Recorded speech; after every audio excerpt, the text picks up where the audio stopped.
Welcome to your first comedian, Jen Sovino!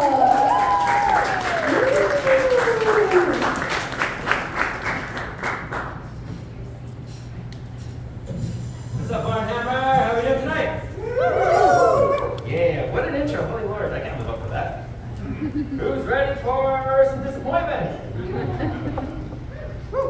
I got a tattoo, like a friendship tattoo, with a guy who I'm no longer friends with.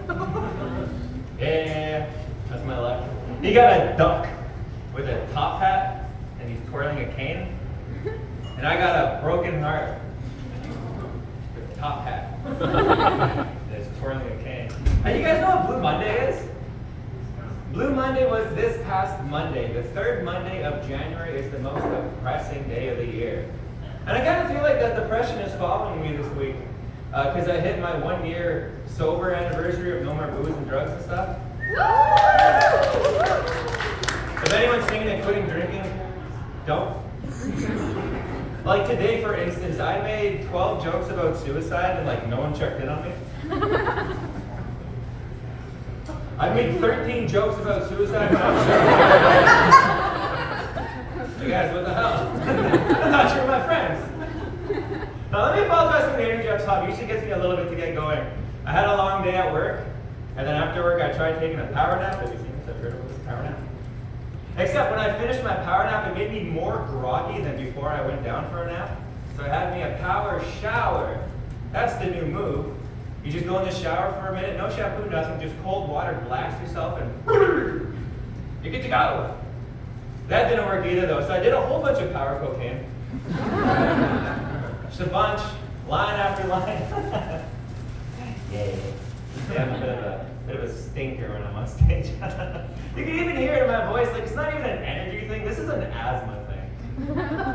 Like when you hear me like go for a soft landing at the end of the sentence, that's just me trying to control my asthma. Anyone in the Puffer Club? Puffer Club food, yeah? Blue ones, orange ones? Blue. Oh, one orange in here. Oh, damn. See, I'm a blue puffer guy. I'm trying to level up to orange, though. I don't know what I gotta do. Smoke more. I actually found out that I have asthma in the dumbest way possible. In the middle of sex. I was with my girlfriend. We were in the middle of we were making fuck. And I started breathing real heavy. I thought that meant like I was doing a good job, right? Except I started getting tunnel vision and started focusing, and I just kind of keeled over and hit the ground. She freaked out. She called 911. But when you're describing the symptoms of someone having an asthma attack, they sound quite frightening. Because she was on the phone with dispatch, like, his face is contorted. He can't speak. He's grabbing his chest. And the lady was like, that sounds like a stroke. Holy shit. Yeah, we're going to send someone right away. I don't know if anyone in this room has ever had to call 911 for a stroke. But they don't send an ambulance. They send 6 foot tall, mustache having, big muscle having, dead sexy firefighters. And if you guys are following the story, I am butt naked on the ground, and this is my body type, right? You think like my ex-girlfriend would have had like the decency to throw a towel or maybe even a pillow, right? Here, cover up. No, she thought the best use of her time would be to find a mirror and put on makeup. I was like, I heard that phone call, I know firefighters are coming. She did this, she put blush on her cleavage. I don't know if anyone's ever seen that. Oddly hot, I was kind of really into it. But I was also dying. Firefighters came to the house, she acted confused. Like she didn't just call them, like, oh my God, what are you guys doing here? They're like, man, you're exposed, jeez. We got a call about someone having a stroke. And she's like, I think my roommate was having a stroke. I'm on the ground like, I heard you say roommate. They took one look at me, they knew right away, they're like, dude, that's an asthma attack, that's not a stroke. Actually, all 4 of those firefighters, they all got down and hoisted up my ex-girlfriend on their shoulders and carried her into the sunset. Legend says if you listen closely, you can still hear her getting pounded by those firefighters. Listen a little closer, you'll hear my heart break as I tell that story. Yeah, a little bit about me. Yeah, my name is Jeff Gobile. I grew up very poor, very native. Lots of cousins, lots of siblings in my life. I didn't really get involved in the culture though until I turned about 27, 28. Started giving back to the, there's the asthma, holy shit. I started giving back to the community when I was about 28 turned 30, they decided to honor me with a spirit name. I thought that was amazing. It was like a second puberty. It's like my manhood. I was like, this is incredible. I sat in ceremony with an elder, and he pulled my spirit name as if from the heavens. And he's like, we are going to call him the Golden Baby Bear. Like, this was supposed to be my manhood, Golden Baby Bear? That's not manly at all. That's adorable. I sound like when I speak, I should be throwing sparkles at everyone. My name's Golden Baby Bear. Yeah. That was so dorky. Like, I thought I was going to get a name like the Buffalo Hunter Man or something. The strong stream of water that can destroy a town. Like, someone named that.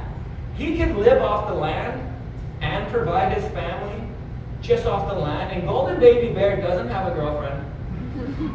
That's the life I live. Let's do a little experiment, actually. Picture me as the Golden Baby Bear in a red t-shirt and no pants.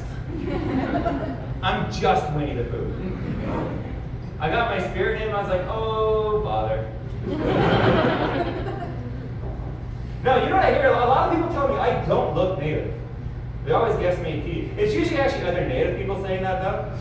So I can't really hold it against them. I look like an out-of-touch youth pastor. That's the vibe I go for. Every time I see a child, I'm like, God gave us the sunshine. That's awesome. I'm not a youth pastor like, oh God. I learned that term today. I do work with youth, by the way.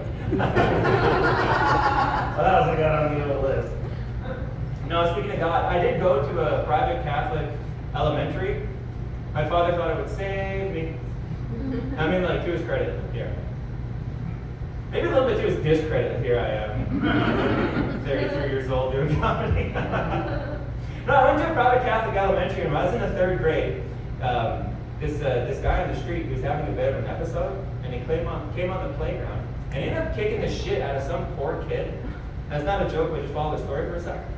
4 years later, I'm in the 7th grade, different adult, same playground, same kid, caught another shit kicking. Guys, I'm the kid.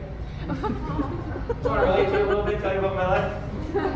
See, I want to turn some of my stories and traumas into big jokes.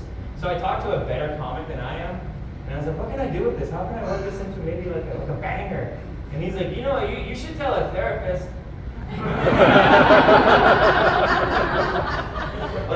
like don't go on stage and trauma dump to some poor, unassuming room. Just saying, just a little advice. No, I went to a private Catholic high school as well, actually, St. Boniface Diocese. I don't know if anyone's heard of that little place. But we have a student body of 200 students, and of all 200 of them, 6 of us were Native when I was there. And even out of those 6, it was me, my 2 sisters, my 2 cousins, and then one flying Inuit chick. Kind of like to hang out. She's pretty cool though. And as in the 12th grade, the principal decided it's time to honor all these Native kids. We got such a big population, let's honor them. They took us to a rap show. I had to go home and tell my father, yeah, I had the day off school because we're Native. And they took us to a rap show. My dad was all pissed off. He's like, go down there and talk to them. They egg on my face when I had to tell them. We had a blast. Sometimes stereotypes are just correct. The following week, the principal wanted to keep honoring us, so he took us to a 7-Eleven. He's like, go enjoy some Slurpees, you guys. Yeah. Don't steal. Well, fuck him, because I did steal. A little bit of confession for the room, actually. I still steal to this day. It's just now it's out of necessity. Because if you think I got $9 for milk, you're crazy. Steal every time. I'll see a bit on the theft there. Is anyone other than me offended when they walk around a Shoppers Drug Mart and they're not followed? I go there to get my Native validated. Going up to security, what the hell's your problem? Now you're not following me no more? He's like, it's not that you don't look Native, Jeff. He knows my name. It's just now you're an adult. We don't do that dumb stuff, right? Oh yeah, I'll leave you on my favorite little life advice that I like to give audiences. If you have the opportunity to grow up Native, take it, because it was really fun. I think I really enjoyed it because I find Native girls, when they're in that traditional garb, really sexy. You guys know basketball shorts? It just gets me going. Thank you so much, Evan Jeff.